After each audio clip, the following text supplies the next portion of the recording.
We are live, episode 321 of the Better on Draft podcast. My name is Ken. Thank you so much for joining us. I appreciate it. It has been a minute since we have had a guest in studio, so let's go around real quick and see what everybody is drinking. Starting with Dan. Dan, what do you got? Hey, I almost wasn't ready. I've got my homemade Russian Imperial Stout. Nick, if you remember, I call it Go To Gulag. Yes. Russian Imperial Stout. And I've got a Imperial Coffee Milkshake Stout to go with it as well. How many of those do you got, Dan? He sent me quite a bit. So Eric Brigham,'s a good guy. Yes, he is.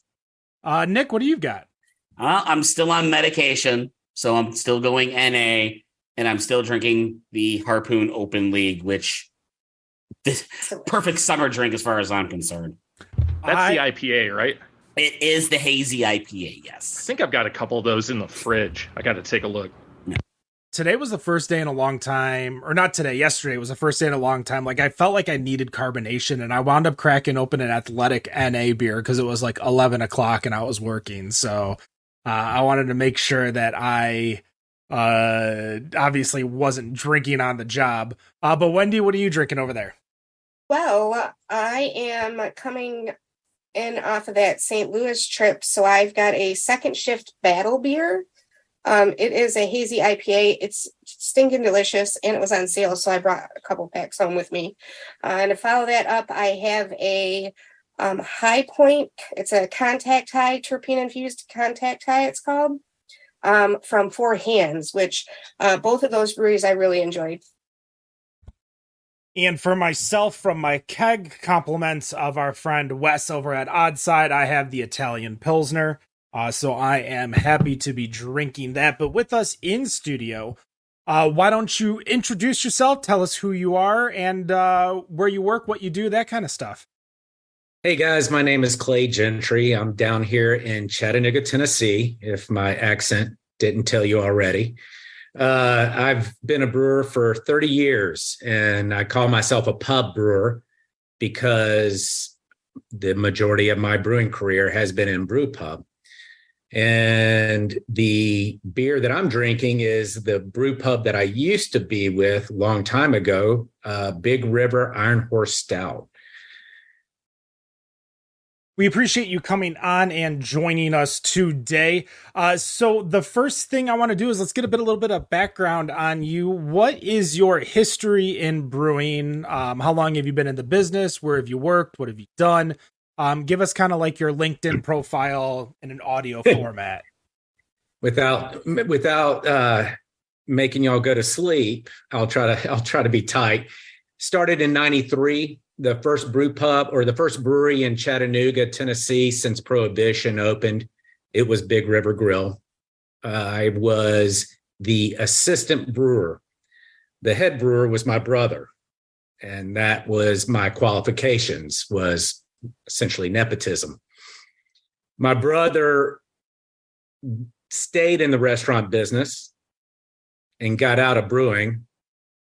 I love brewing more than I love being part of the restaurant business.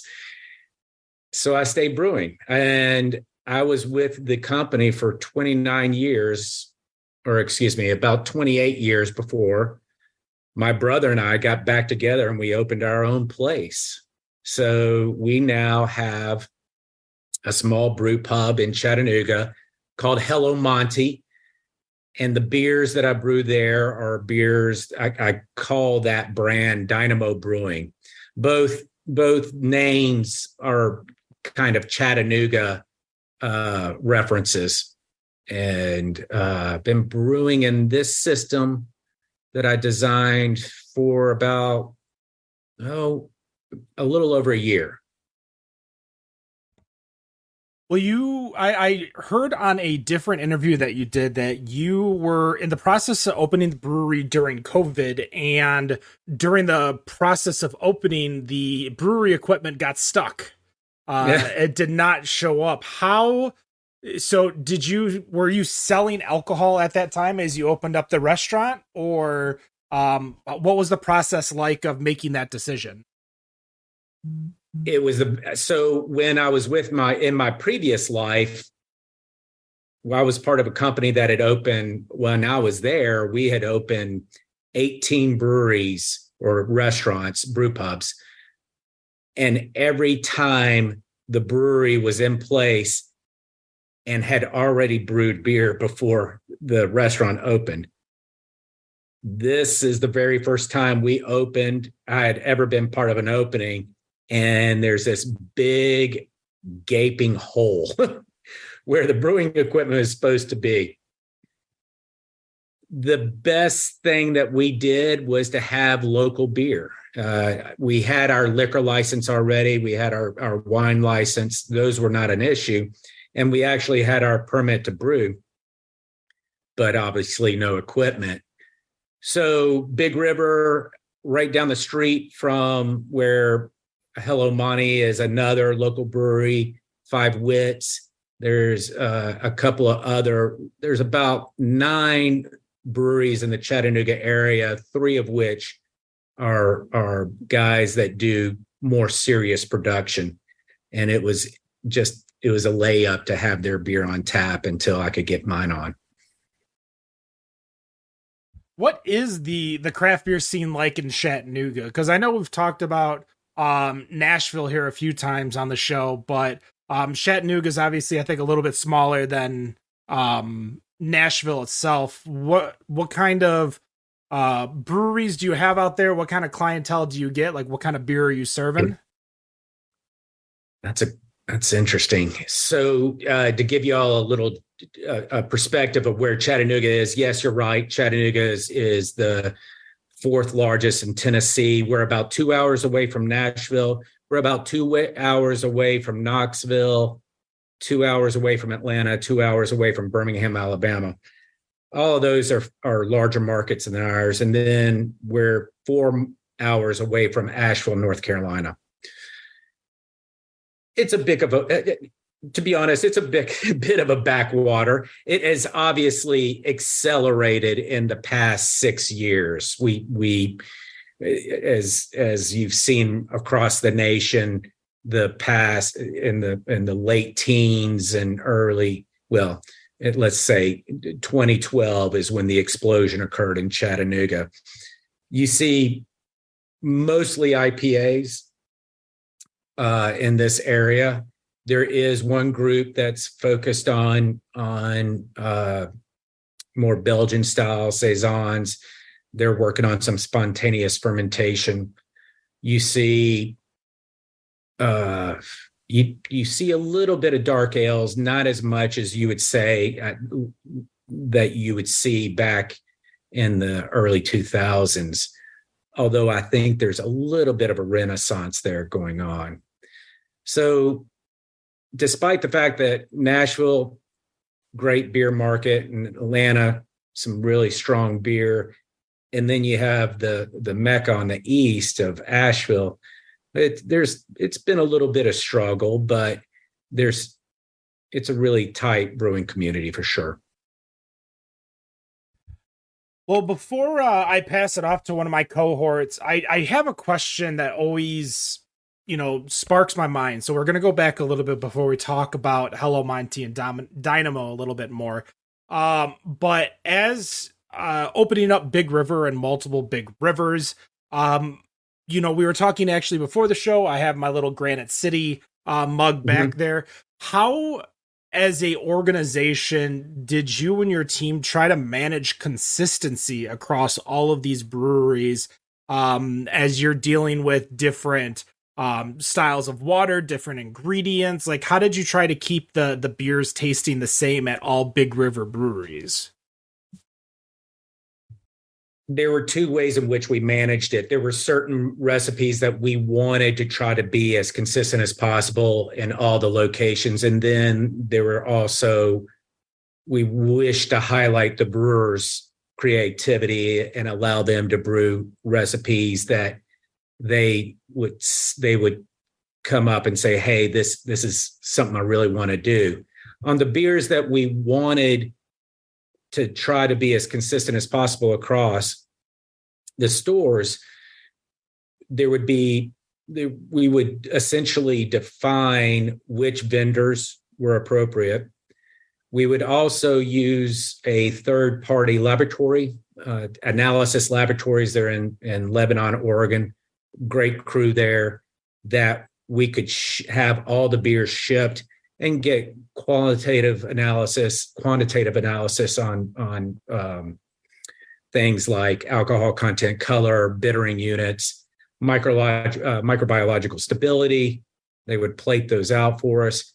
But the most important thing was having someone that had a good palate and was able to go to those stores. So there was a little bit of a tiered system in terms of the brewers. There would be kind of a leader in an area of where the breweries were that would go and visit those breweries and be sure to taste the beers on tap. That was the most critical thing. As soon as it was obvious, as soon as someone hadn't been visited in a very long time, things had a great potential of going south. That makes sense. So I have a question because I was reading an article in the Brewer magazine the other day that you were featured in, and it had said one of the questions was about goals for the future. And you said one of the goals for this year was teaching the market your beer culture. Can you tell me what that means? So that's Chattanooga a bit. There's still, even though there's this weird situation nationally in which it's almost as if there's a drop in interest in craft beer, there's still some underlying unknown elements about craft beer in this market. Before the 2000s, we would talk about not only did we want to brew quality beer, but we had to educate people that they actually wanted to drink a quality beer. Why would I change beers when my pa's been drinking Bud and I've been drinking Bud? And so the effort to first try to get people to try it and then to understand why it's really cool to taste a beer whose origins came from the early 1900s in Middle England and how it came to be that style. One is a passion of mine. And two, I think is adds the romance of why beer is a special drink, as opposed to, I don't, not to cast aspersions, but to me that story is more compelling than a seltzer. I get that. One of the other things that was talked about in the article was how you were trying to locally source a lot of your items. That was a bit of a stretch, but we don't have any hop growing areas here that is commercially viable, but there is a group in Asheville, actually, Riverbend Malting, that has been a micro maltster that has intentionally engaged farmers in this area and also farmers in North Carolina and Virginia to create malted barley that could be used here, and taking a beer, taking locally sourced ingredients and brewing a traditional Pilsner or a Kolsch is, to me, it's exciting because it has that perfect balance of a beautiful style of beer with the local interpretation of it. I get that. I'm sorry, I totally just lost my train of thought. One of the other questions was about doing things in your community, and you just talked about trying to kind of teach your community what about the local beer scene. So what are some of the things that you're doing to try to do that? I'm best one-on-one. I can't tell you how much I'm squirming in my seat here just trying to have this podcast. but I'm really comfortable when a guest comes into the restaurant, sits down, and we get to strike up a conversation. And that's when I'm able to engage in the fact that each style has a story, and there's a reason why the porter is what it is, and the Pilsner is how the Pilsner came to being, and just try to convince people one person at a time. That is the best way to do it. What is what's your favorite story then? Oh man. So the styles of beers that have been impacted by the politics and just the situation of its origins. So when the King of Bavaria back in the early 1500s deemed that only beers could be brewed during the winter, and that radically changing because he somehow knew that the beers seemed to be better that were brewed in the winter, and that radically changing the beer flavor profile, and as a result the yeast creating lager beer, is one of my favorite stories. The inadvertent move, although it seemed like, yeah, beers during the winter seemed to be a bit better, and just making kind of an arbitrary law, he invented lagers. And to think about that, because 98% of the beers in the world right now are lagers, but it's just that coupled with the DNA analysis of how a lager yeast strain came to being, to me is an exciting story. The other side is the mild ale, a low alcoholic beer that I have a special affinity to, due to the shortages that occurred in World War I, and the fact that people were working 2 shifts at a time to make munitions to support the British Army. Here was this really low alcoholic, inexpensive drink that they can come, have a few pints between shifts before they had to go back up and make more shells for the troops. Those are, I'm not doing the stories justice, but that's just an inkling of how the style of beer has a provenance, and when you learn that story, and when you learn the love behind it with that particular story, it's a level of romance to me that's one of the wonderful reasons why I brew. All right, I'm glad you actually brought that story up. A lot of people don't realize how much World War I or the Great War actually affects everything in our lives today still. So I'm glad you brought that up, because dark milds and just milds, especially from England, are one of my favorite styles of beer. First off, I've got to ask you, the name Dynamo, you're saying it's a local thing. Are you telling me that this isn't named after Dynamo from The Running Man?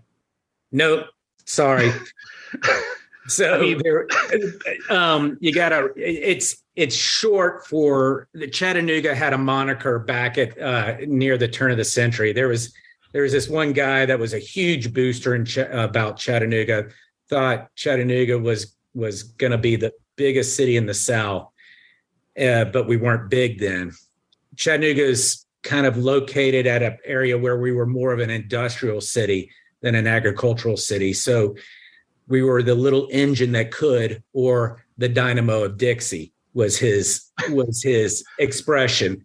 Obviously, Dixie doesn't.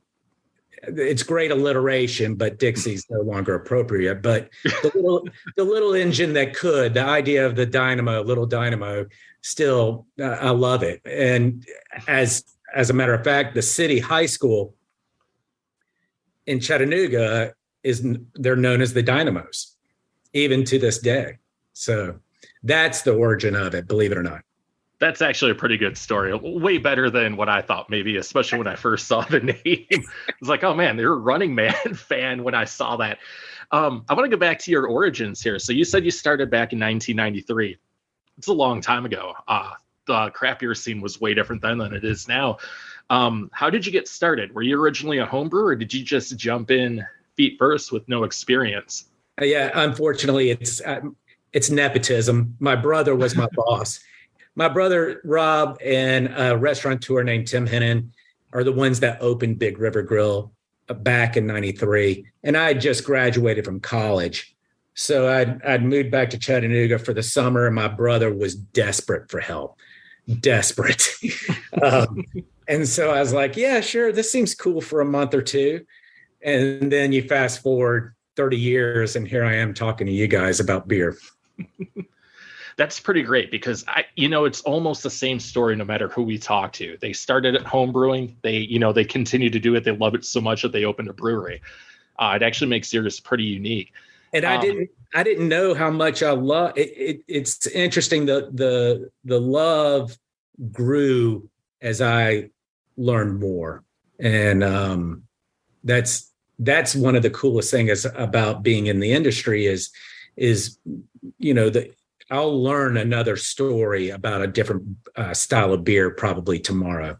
And the fact that I'm still learning and how rich and deep the history is and how rich and deep the scientific work being done it's really cool.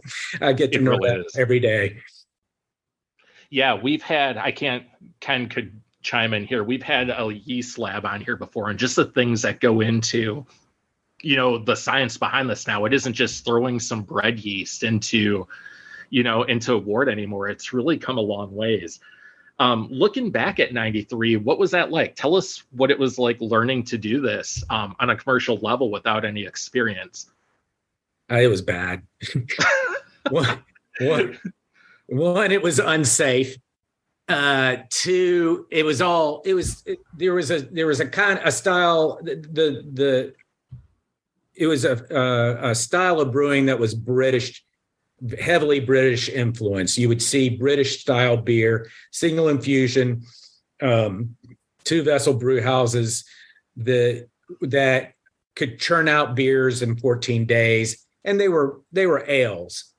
But my brother had training. He was very lucky to be able to spend some time in Colorado, specifically Cooper Smith's and Fort Collins, before he was thrown to the wolves. But it was one of those things that we were extremely lucky because we made a crap ton of mistakes. And we were forgiven because no one else that was drinking the beer back then understood the mistakes we were making. We were lucky that there was already a rich enough community that people taught us really quickly. So I didn't know what diacetyl was for the longest time and couldn't perceive it until finally we were able to sit down and have a spike test and say, okay, this is what acetaldehyde is. This is what phenolic is. And this is what diacetyl is. And it's just, whoa. And then we go back to the beers, and it's, oh shit, there is diacetyl all in this beer. So we were probably producing diacetyl bombs, but people kind of liked it. They were all ales. I would say by year 3, those were beers that I would be proud to be sharing with you guys today. But the first 2 years were probably not pretty. Yeah, you had the advantage of there not being a lot of competition. If you did that today, people would be all over you. It's true. We were. There is that you couldn't say it any better, because if you're trying to open up a brewery today, you have a much, much more educated palate out there, and you better hit it off right, because it's like a restaurant. If your beer's crap, they're going to move on. There's plenty of other great beers out there. So it is so much tougher for someone to open up a brewery now than it was in 93. We were the fourth brewery in the state.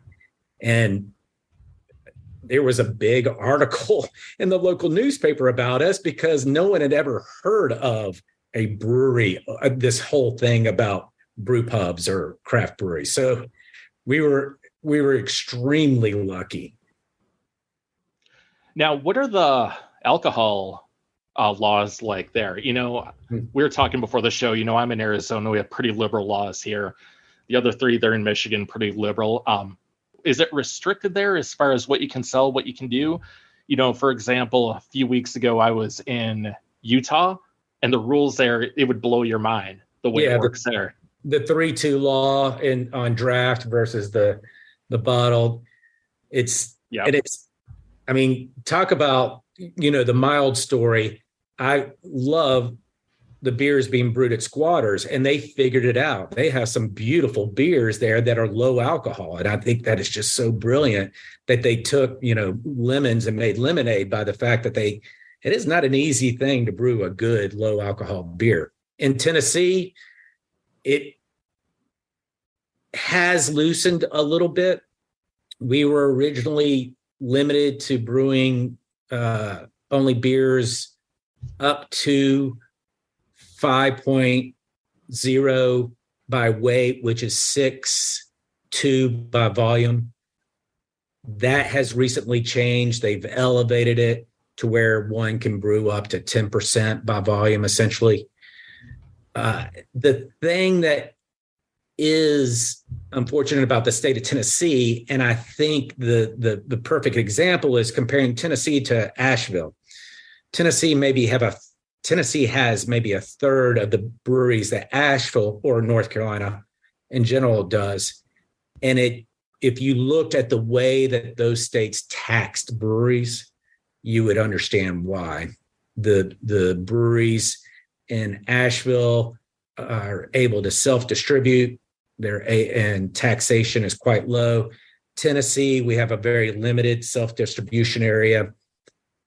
It's roughly the size of the county. It's a little bit bigger, but you pretty much I could not distribute my own beer to Nashville or Knoxville or Memphis.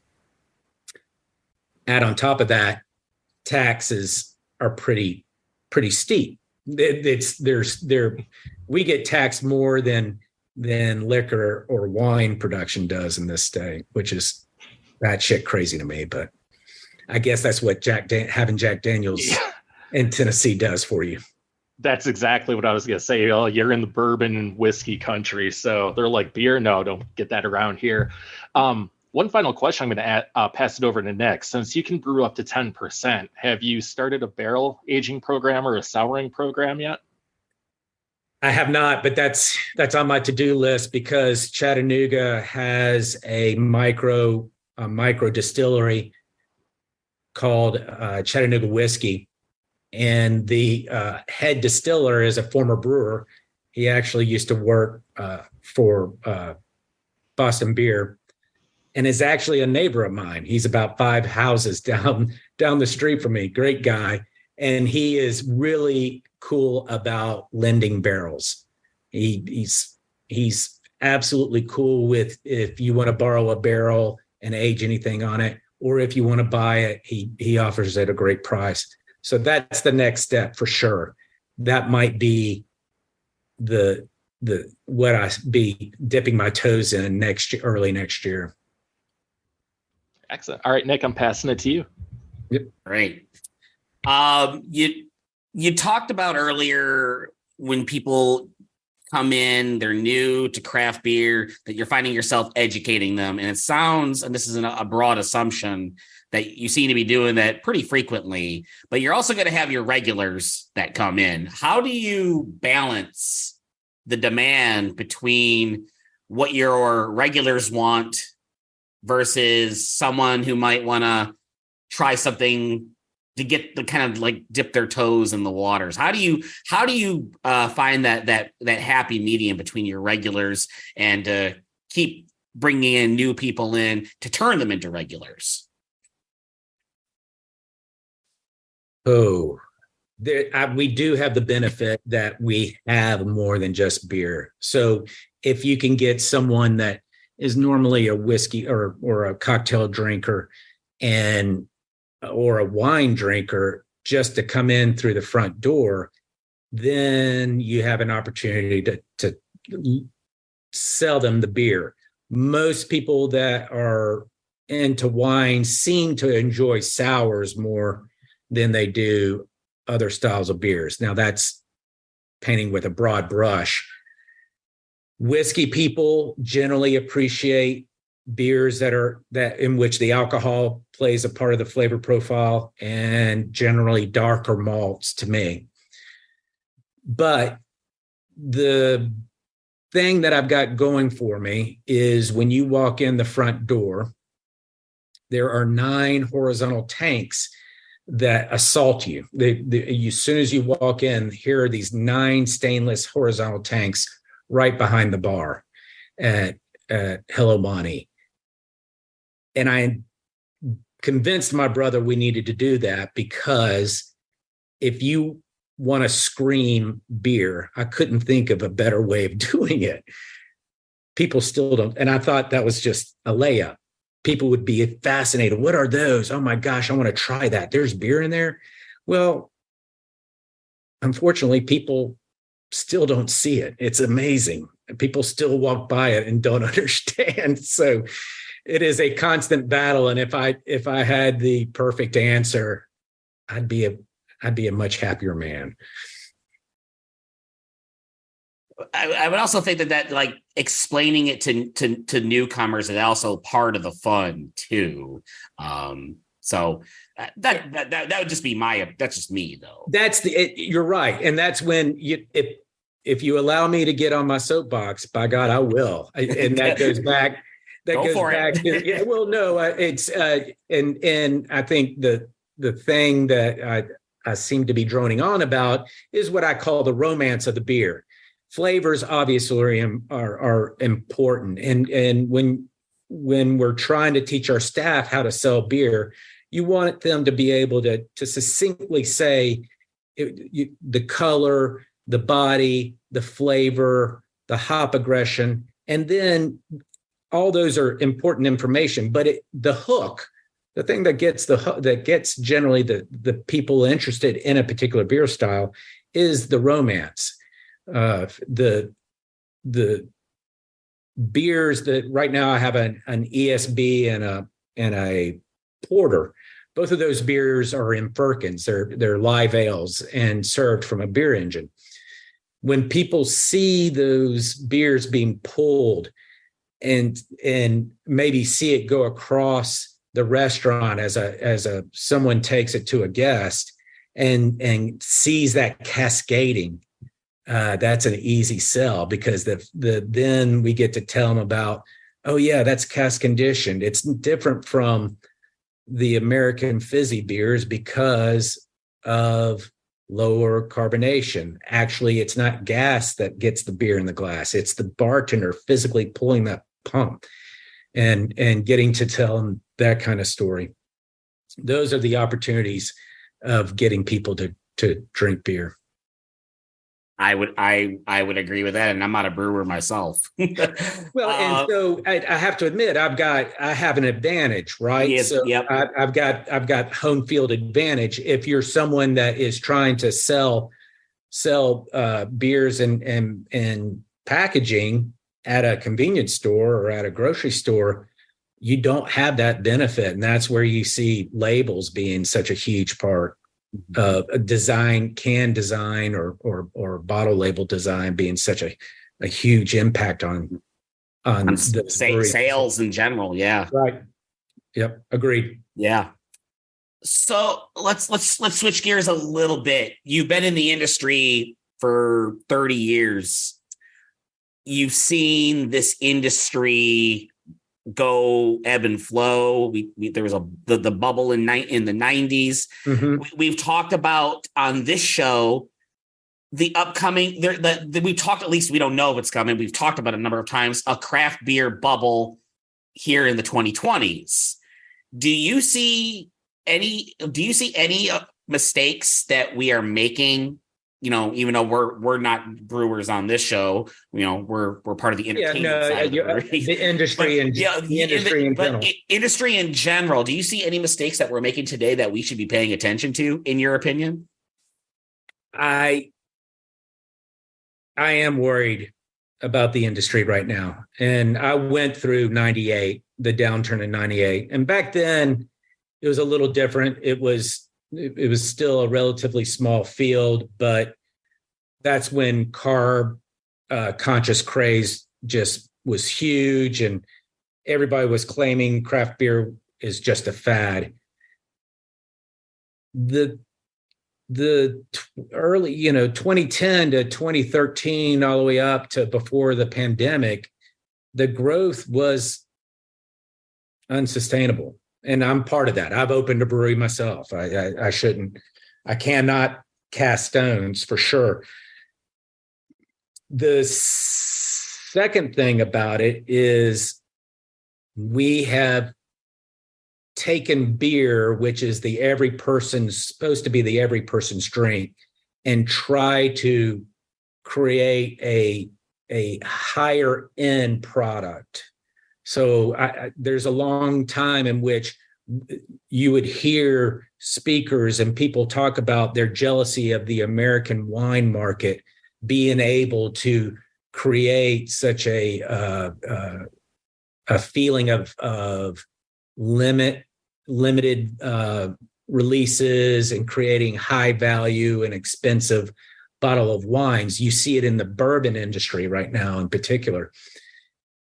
So when you premiumize, if that's a word, create a level of premium that all of a sudden gets out of people's spending ability, you're running a risk. And it's, I think, especially true for beer because of the earlier comment at beer is it's supposed to be the every person's drink, right? Everyone in the local village, from the town idiot to the squire, are supposed to be able to afford a drink, right? A beer. So that's, if I could place an area of mistakes, that's the only thing I could point to. We obviously, there's a problem. I would say there is a problem with the industry. Where the mistakes are, I don't know if I'm right, but there's something not right. I think you're going to see some changes in the next 3 years for sure. Hey, I'm going to turn it over to Ken. Ken, you want to keep going? For sure. So you did give us a little bit of history on the Dynamo, and I know Hello Monty is also part of the Chattanooga lore. What is the story behind Hello Monty for those listening? Our restaurant is on what's now called Main Street, but originally the street was named Montgomery Avenue. And the name comes from a fellow named Benjamin Rush Montgomery, who he was kind of one of those quacks, but lovable quacks, huge booster of Chattanooga. In the late 1800s, he stabbed his walking cane into the mud and swore that Chattanooga would be the funnel of the universe and it would have over 1 million people in it. And everybody would be laughing at him. Benjamin Rush Montgomery had a son, but unfortunately his son died at an early age, volunteering as a medical student.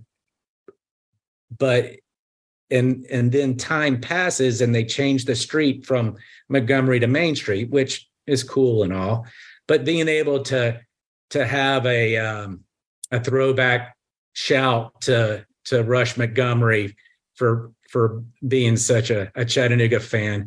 And then the idea that the biggest thing, going back to beer being able to be every person's drink, and and the feeling, as much of a stereotype the Cheers atmosphere is, I believe in it. The idea of being a neighborhood place that you can come in and hang out. I couldn't think of anything more welcoming than saying hello. So Hello Monty is what came to be the name. Before we get into our final questions, which is a fun way that we like to end the show, I do have one more question about Hello Monty. Your menu is very extraordinary. You have a lot of amazing food on the specific menus that I saw on your website, from brunch to dinner.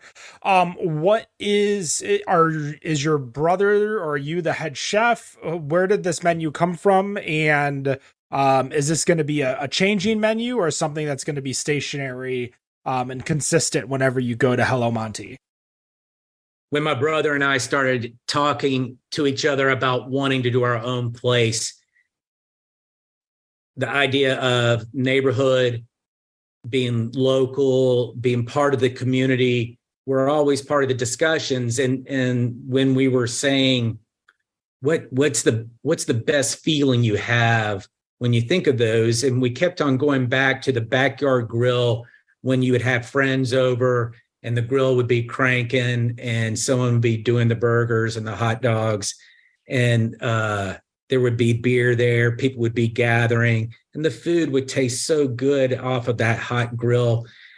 We decided to center the kitchen around equipment that are driven by hardwood charcoal. So we have a hardwood charcoal grill, just like you would have in the backyard, but we also have 2 ovens, these brick house ovens that are really thick stainless and are driven by hardwood charcoal. They're from Spain, by a company called Mi Brasa. And so everything that we cook has been touched by fire. It's a little bit different than smoke. It's a live fire flavor that I guess you have to sink your teeth in to say, oh, I get what you're talking about. We couldn't think anything else better than to complement the beer, or the beer could complement then food that had been grilled like that. So that's how the design of the kitchen and how we wanted the focus of the kitchen to be. We were really lucky. Mi Brasa helped us in realizing this dream by suggesting items that we could cook, what area to take the menu. We would want to do some other things that may be a little bit more Southern based. And that collaboration is where we get the menu today.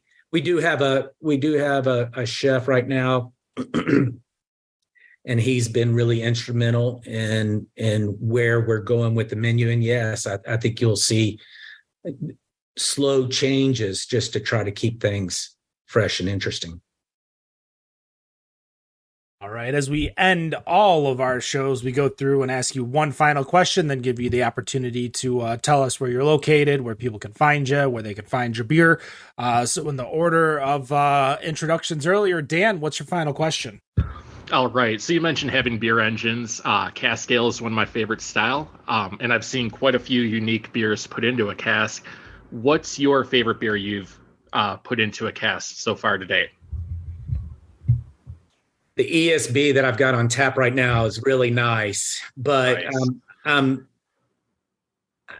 I like the mild. It's the thing about the mild is I can have 3 or 4 of them and still have a cogent conversation with us and not be that asshole. Great answer. Nick, what is your final question? We're in the middle of summer. I'm going to assume you don't drink your beer all the time. What's in the fridge that is going to be your go-to that isn't your beer? There's 3 right now. One is 5 Wits. There's Sunshine IPA. The Memphis Brewery. I don't know if y'all know if Wiseacre is up in that market, but they produce a Pilsner that is quite tasty. And then I'm a brewer from the 90s. I've got Sierra Nevada Pale Ale in the fridge also. Those are quite satisfying, and you can imagine how humid and hot Chattanooga gets. I've only been down to Tennessee only once in Lebanon, and I know Lebanon qualifies for sure. Wendy, your final question. Well, first, I'd like to say that I didn't graduate high school until the 90s, but I also have Sierra Nevada Pale Ale in my fridge. So awesome. But my question is, if I am coming to visit your Hello Monty this weekend, what is the one beer I have to try that's on tap right now? The pills. The pills I've got is I've been, so as much as I love cask beer and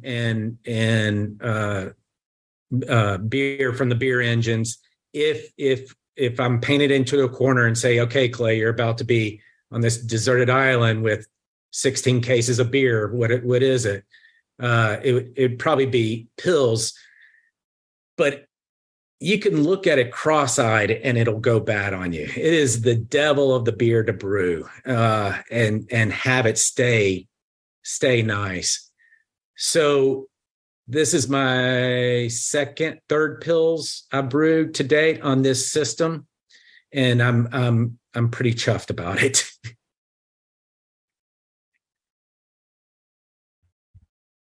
All right, I guess that leaves it to me for my final question. I was going to ask what Wendy asked, so I have to come up with something a little different, which is quite all right. With that in mind, you know what? We're just going to go right into it. Hello, Monty. Where can we find you guys? Where can we get Dynamo beer when we're in Chattanooga? So please, if you're in Chattanooga, Tennessee, please come by to Hello Monty. We're at 306 West Main Street. Main Street is in an area of Chattanooga known as South Side. Despite my wife's consternation, I pretty much live there. So please ask if Clay's around. I'd love to say hello. You know what? I do have a final question because I just realized during the pre-show, you were using a lot of restaurant lingo. You said "heard" to me a few times. Have you seen The Bear? And what are your thoughts on that TV show? I have not seen it. I actually avoid. I avoid food shows. We're not talking about Cocaine Bear? No, this is not Cocaine Bear. This is the this is the show on Hulu right now. Oh, yeah, my bad. Sorry. And it's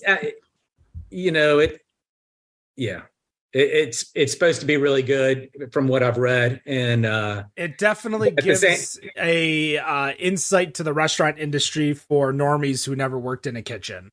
It does, but remember, it's also for entertainment too. Oh, for sure. Yeah. All right, that's going to do it. Better on Draft episode 321. We appreciate you coming on to the show. You can watch us live 7:15 p.m. Eastern on twitch.tv/Better on Draft and facebook.com/Better on Draft. And no matter what you think of your beer, we think it's Better on Draft. Have a good night. Cheers.